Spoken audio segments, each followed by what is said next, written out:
গাভী গরু আর ষাঁড় গরু, আমাদের এই গরুটা ৬-৭ মাস ধরে কেনা হয়েছে। স্বাস্থ্য যে এরকম আছে আরও তাতে খারাপ হয়েছে। তো এখন আমি খামারিকে বলি যে আপনারা ষাঁড় গরু আর গাভী গরু এক জায়গায় রাখা যাবে না, সবসময় উত্তেজনা হয়, বিভিন্ন সমস্যা হয়। তো আসলে আপনারা জানাবেন এক জায়গায় রাখা যায় কিনা, এতে কী ক্ষতি হতে পারে, এখন কী করণীয় একটু জানাবেন আসলে অভিজ্ঞ ভাইরা।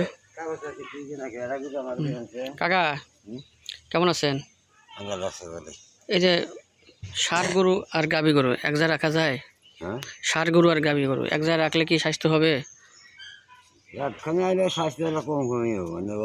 কারণ থাকবো না, আলাদা হওয়া লাগবো না। কারণ আমি যেটুকু জানি, আমি যে খামারিকে পরামর্শ দিই যে গাভী গরু আর ষাঁড় গরু এক জায়গায় রাখলে সমস্যা হবে। ঠিক আছে কাকা? হ্যাঁ, আমরা জানি না। আপনার মতামতটা কি জানতে চাচ্ছি। আমি কি করলাম আলাদা রাখা লাগবে। সারগুলো আলাদা রাখা, গাইগুলো আলাদা রাখা, ওটা ইয়ে থেকে আমরা গরু পালছি আগে, গরু আমরাও পালছি, আমি কিনতে পারছি। আমার গরু এই 8টা মজে পাওয়া না, তাই দেখান যায় কী ভাই জানেন, মাসে কি বছরে মাসে 1 টাকা ওরা বীজ আছে না, জি হক আছে, জি, এটা হক আছে। মাসে 1 টাকা করে দেন, জি নিজেও জানেন দেখান।